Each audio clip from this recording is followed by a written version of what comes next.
Oke, terlihat ya? Sudah? Saya mulai ya. Mari itu begitu. Monggo, Pak.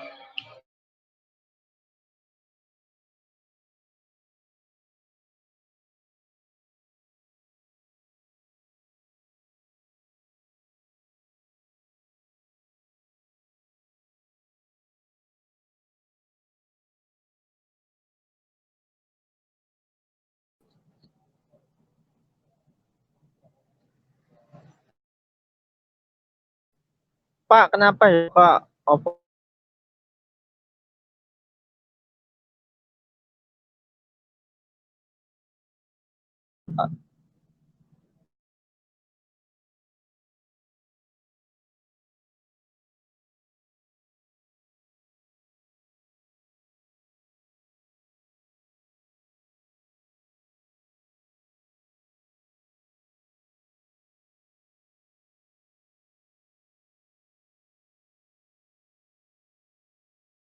Oke ya. Saya mulai, saya jelaskan sedikit saja ya, sebentar saja. Oke, terkait dengan materi hari ini adalah konsep sistem informasi manajemen ya. Jadi yang pertama adalah SIM itu sendiri. SIM itu adalah suatu sistem yang dirancang untuk menyediakan informasi sebagai pendukung dalam pengambilan keputusan pada kegiatan manajemen, baik dalam perencanaan, proses, ataupun pengorganisasian, serta pengendalian dalam organisasi. Oke ya, jadi sistem informasi ini untuk zaman sekarang itu sangat-sangat diperlukan terkait dengan pengambilan keputusan. Jadi sangat dibutuhkan dari sisi pihak manajemen. Tujuan SIM, agar suatu organisasi memiliki sistem yang dapat diandalkan dalam mengolah data menjadi informasi yang bermanfaat dalam pengambilan keputusan pihak manajemen, baik dalam keputusan rutin ataupun keputusan strategis. Jadi tujuan akhir dari SIM itu adalah mengolah data. Jadi kalau di SIM itu yang harus kalian pahami, yang kalian pahami ya adalah data dan informasi. Kalau data ini masih belum berupa informasi.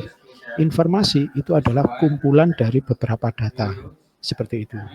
Nanti saya jelaskan di berikutnya, slide berikutnya. Kemudian berikutnya adalah mengapa perlu mengetahui tentang SIM. Ya. Yang pertama, dapat mengetahui berbagai macam informasi dengan lebih cepat dan akurat. Nah, ini sudah barang tentu dengan adanya SIM, semua informasi yang dihasilkan itu up to date. Ya. Jadi karena up to date ya otomatis bisa lebih cepat dan akurat. Tetapi semua itu tidak menutup kemungkinan, semua tergantung pada user. Kalau usernya salah input ya otomatis informasi yang dihasilkan tidak akurat seperti itu. Karena yang namanya SIM kan hanya mengolah kan. Jadi mengolah data untuk dijadikan informasi. Kemudian yang kedua, menambah pengetahuan terkait dengan teknologi informasi. Jadi kalian selama ini salah satu contoh pengetahuan yang kalian dapatkan adalah teknologi informasi misalkan berbicara itu menggunakan telepon, ya kan? Kalau zaman dulu teleponnya masih telepon kering, ya. Kemudian berkembang menjadi handphone. Handphonenya itu pun handphone yang besar-besar, ya. Modelnya besar, itu sekitar tahun 2000-an ya, tahun 2000. 98 sampai 2000 itu HP-nya besar-besar. Kemudian masuk tahun 2006 itu sudah mulai kecil. Semakin kecil, semakin bagus. Kemudian masuk tahun 2010 semakin besar, semakin lebar, semakin tipis, HP-nya semakin bagus. Nah, seperti itu. Jadi pengetahuan kita terkait dengan teknologi informasi. Kemudian yang ketiga, membantu manajemen menyiapkan data dalam mengambil keputusan. Nah, ini tujuan akhir. Yang ketiga dari SIM adalah membantu manajemen menyiapkan data. Jadi menyiapkan data dalam mengambil keputusan tadi. Misalkan bulan ini barang yang paling laku barang apa, supaya bisa diketahui barang ini bisa dilakukan pembelian dari distributor kapan, sebanyak berapa. Nah, seperti itu. Oke ya. Kemudian saya lanjut lagi. Definisi sistem. Nah, sistem informasi itu kita bagi menjadi dua, sistem dan informasi. Sekarang definisi dari sistem adalah suatu jaringan kerja dari prosedur-prosedur yang saling berhubungan, berkumpul bersama-sama untuk melakukan suatu kegiatan atau untuk menyelesaikan suatu sasaran tertentu. Ya. Jadi yang namanya sistem ya terdiri dari banyak prosedur yang saling berhubungan untuk melakukan kegiatan dalam mencapai tujuan atau sasaran tertentu. Ya. Contoh di toko atau di perusahaan kalian ada prosedur-prosedur yang saling berhubungan. Ya. Prosedur penjualan, prosedur misalkan prosedur pembelian, prosedur stok barang dan sebagainya. Digabung menjadi satu. Prosedur-prosedur itu digabung dan saling berhubungan, maka akan menjadi sebuah sistem. Jadi sistem ini kumpulan dari banyak prosedur atau SOP. Nah, terkait dengan nanti tugasnya besok itu ya, di UTS itu kan mengumpulkan SOP. Jadi mungkin mulai minggu depan baru saya infokan terkait dengan tugas SOP-nya. Itu.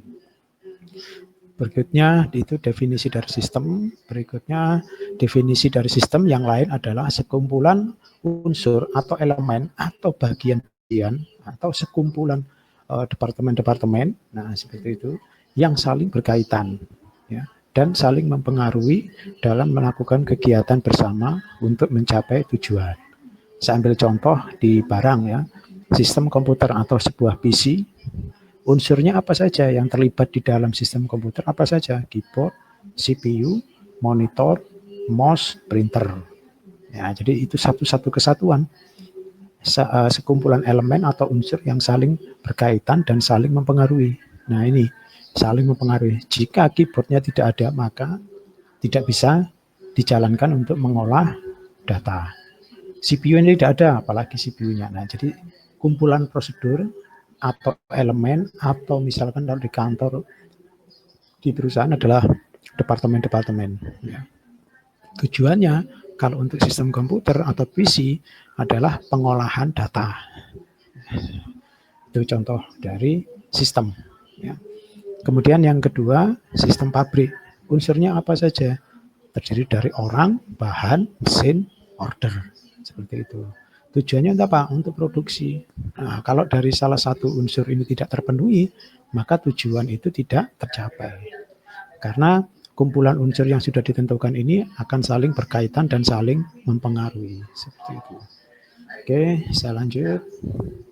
Karakteristik sistem. Nah, sebuah sistem itu mempunyai karakter. Yang pertama adalah sasaran, tujuan, kendali, umpan balik. Ya. Kemudian berikutnya menyediakan laporan dan kemudahan akses yang berguna dalam pengambilan keputusan. Yang terakhir membantu manajer dalam penyiapan laporan melalui data yang disiapkan oleh SIM. Gitu. Kemudian kembali lagi, yang sasaran itu adalah sesuatu yang ingin dicapai dalam jangka pendek atau jangka panjang. Jadi kalau sasaran bisa jangka pendek atau jangka panjang. Tujuannya itu terkait dengan pencapaian akhir. Otomatis yang hendak dicapai adalah dalam waktu yang panjang. Untuk kontrol, nah dari sebuah sistem itu harus ada kontrol supaya bisa menjaga sistem agar tetap berjalan sesuai rencana dan tujuan. Yang terakhir, yang berikutnya adalah umpan balik atau feedback. Ini yang penting. Ya. Jadi misalkan kita menghasilkan sebuah produk, nah produk itu kita kasihkan ke customer, kita jual. Feedbacknya seperti apa? Meskipun kontrolnya sudah bagus, sudah sesuai, tapi ternyata hasilnya kurang maksimal. Nah, itu yang dinamakan umpan balik. Nah, ini sangat diperlukan seperti itu. Ya. Kemudian berikutnya definisi informasi yang tadi terkait dengan sistem. Sekarang adalah definisi terkait dengan informasi. Informasi adalah hasil pengolahan data yang sudah menjadi bentuk serta memiliki arti tertentu. Nah, seperti itu tadi. Jadi kumpulan data atau data yang sudah diolah. Gitu. Data sekumpulan fakta yang menjadi bahan pengolahan lebih lanjut. Nah, seperti ini ya. Jadi data itu adalah sekumpulan fakta yang menjadi bahan pengolahan lebih lanjut. Bentuk data bisa objek, bisa kualitatif atau kuantitatif. Contoh informasi kependudukan, ini tujuannya. Ya, informasi kependudukan itu tujuannya, unsurnya terdiri dari unsur atau datanya terdiri dari biodata penduduk. Di salah satunya adalah nama, jenis kelamin, tempat tanggal lahir, pekerjaan, pendidikan. Nanti informasi yang dihasilkan adalah jumlah penduduk miskin. Itu bisa diketahui dari pekerjaan misalkan. Atau nanti ditambahkan gaji dan sebagainya. Misalkan data, ya, kumpulan datanya hanya nama. Ya, kalau hanya nama saja yang dikumpulkan, maka tidak bisa dijadikan informasi. Karena masih satu elemen, satu unsur. Seperti itu. Jadi yang namanya informasi itu harus kumpulan dari banyak data atau banyak elemen. Ya. Ini satu data itu nama, satu datanya jenis kelamin. Kalau digabung masih bisa berapa jumlah jenis kelamin laki-laki di Indonesia misalkan. Bisa diketahui. Jadi kalau hanya satu saja yang dikasihkan datanya, maka belum menjadi sebuah informasi. Contoh yang lain adalah informasi akademik. Datanya atau unsurnya adalah biodata, KRS, nilai. Nah, misalkan hanya biodata saja, ya karena ruang lingkupnya ada informasi akademik atau di sebuah kampus, kalau yang diinformasikan hanya biodata mahasiswa, maka tidak berlaku atau tidak ada informasi yang dihasilkan. Kecuali digabung dengan KRS atau nilai. Maka akan menjadi sebuah informasi absen per kelas, transkrip, IPK, atau yang terakhir adalah ijazah. Seperti itu. Oke, saya lanjut. Oke. Contoh sistem informasi di situ adalah sistem informasi reservasi pesawat, sistem informasi penjualan atau marketplace yang ada di Tokopedia dan sebagainya. Sistem transaksi kredit, ya, kredit mobil, motor, elektronik. Kemudian berikutnya sistem pembayaran di supermarket, POS atau point of sale, ya, yang di kasir. Nah, itu juga termasuk salah satu sistem informasi. Kemudian berikutnya sistem pembuatan SIM, SIM surat izin mengemudi, ya, bukan sistem informasi manajemen yang ada di kepolisian. Yang terakhir contohnya adalah sistem informasi akademik. Ya, kalau di sini di kampus Dengar Utama yang namanya Simnaru itu. Ya, Simnaru itu adalah termasuk salah satu yang termasuk dengan sistem informasi manajemen. Bagian SIM. Nah, di bagian SIM itu dibagi menjadi 3. Ya, hardware, software, dan firmware. Untuk hardware itu adalah perangkat kerasnya, terdiri dari input, proses, output. Ya. Input dari hardware itu berupa keyboard. Nah, jadi harus dipahami ya. Di bagian SIM, hardware itu inputnya adalah keyboard, mouse. Ya. Itu untuk hardware. Untuk prosesnya ya CPU itu sendiri, ada hard disk, ada RAM, ada prosesor, dan sebagainya. Untuk output, contohnya adalah layar, printer. Ya. Kemudian apalagi? Ya udah, itu banyak juga ya. Masih banyak. Silakan dicari. Kemudian untuk software, sistem operasi, ya, contohnya adalah Windows, Linux, iOS, Android. Nah, itu termasuk salah satu sistem operasi. Sistem aplikasi, ya Office, PowerPoint, kemudian apalagi Photoshop dan sebagainya. Dan yang terakhir adalah bahasa program. Kalau bahasa program berarti di situ aplikasinya menggunakan bahasa program apa. Yang paling laris, yang paling banyak saat ini adalah berbasis web, menggunakan PHP. Kemudian yang terakhir adalah brandware, operator atau orangnya. Ya. Jadi bagian dari SIM yang paling penting adalah brandware atau orang atau usernya. Ya. Jadi SIM harus ada brandware, harus ada yang mengoperasikan. ya istilahnya operator, programmer, atau sistem analis. Seperti itu. Nah, ini terkait dengan judul, terkait dengan tugas. Dari semua mahasiswa saya bagi 5 kelompok. Ini membuat materi sesuai dengan yang sudah saya tulis kemarin, berupa upload video di channel YouTube. Ya, jadi semua nanti upload satu channel itu bisa dibagikan ke kelompoknya untuk diupload ke Elina. Ya, jadi untuk uploadnya satu-satu, channelnya cukup satu. Ya, satu kelompok satu, kemudian dimasukkan di PDF. Ya, kemudian baru di-share ke teman yang lain untuk di-upload masing-masing. Ya. Minimal subscribe-nya 10, view-nya juga 10. Kalau sudah lebih ya alhamdulillah aman. Ya. Kemudian durasinya antara 5 sampai 10 menit. Jadi bikin yang paling menarik, bisa kalian ngobrol seperti saya ini, kelihatan wajahnya sambil menjelaskan, atau tanpa tulisan, kalian hanya menjelaskan saja juga boleh. Atau dibuat menggunakan PowerPoint. Ya, pakai PowerPoint, pakai lagu, hanya pakai tulisan saja juga boleh. Terserah, yang penting adalah tema dan berupa video di-upload di channel YouTube. Seperti itu. Untuk kelompok 1, ya, temanya adalah sistem informasi, subbahasan, pengertian sistem, karakteristik sistem, jenis-jenis sistem, dan model sistem. Kemudian untuk kelompok 2, konsep sistem dan informasi yang dibahas, jadi judulnya itu adalah tema, yang dibahas adalah konsep fakta, data dan informasi, karakteristik kualitas informasi, dan komponen sistem informasi. Untuk kelompok 3, konsep pengambilan keputusan berbasis sistem informasi. Subbahasan yang dibahas di video adalah tipe kegiatan manajemen, tipe keputusan manajemen, tipe informasi bagi manajemen, dan terakhir karakteristik informasi. Yang kelompok 4, tetap konsep pengambilan keputusan berbasis sistem informasi, tetapi yang dibahas informasi dan peran manajemen atau pihak pimpinan. Ya. Kemudian tahapan pengambilan keputusan, dan terakhir mekanisme pengambilan keputusan dalam organisasi. Untuk kelompok 5, temanya atau judulnya teknologi sistem informasi, yang dibahas adalah sistem komputer atau PC atau perangkat tadi ya, kemudian sistem perangkat keras, kemudian sistem perangkat lunak, dan terakhir hubungan antara perangkat keras dan perangkat lunak. Seperti itu.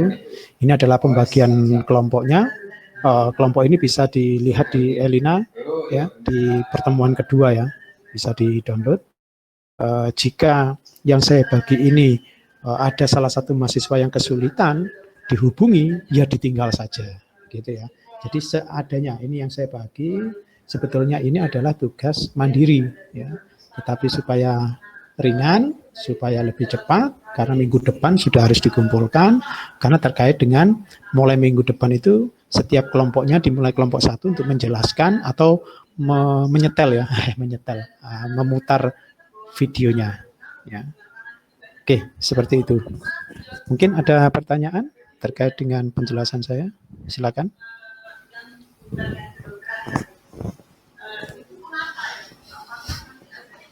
Iya, Pak TB. Ya, silakan, Mas Basar. Ayo, silakan terkait dengan tugas kelompoknya. Yang digunakan itu satu channel aja ya, Pak ya? Salah satu dari bisa chat nah. Atau untuk presensi di Elina ya. Untuk presensi silakan di Elina. Jadi mulai sekarang tidak pakai absen di chat, tetapi langsung absennya di Elina. Pak TB. Silakan di pertemuan ketiga itu ada materi terakhir, itu ada presensi, silakan diklik hadir gitu ya. Pak. Oke. Pak, kalau sudah nggak ada pertanyaan, ya saya akhiri. Berarti sudah jelas. Pak, silakan kalau ada yang tanya. Pak. Ya, channel YouTube-nya satu saja ya. Kemudian channel YouTube-nya di-share ke masing-masing anggota untuk di-upload di Elina. Ya, nanti saya sediakan di pertemuan ketiga ini. Saya tambahkan upload tugas ya. Jadi channelnya cukup satu ya. Nanti disimpan ke PDF ya, linknya saja.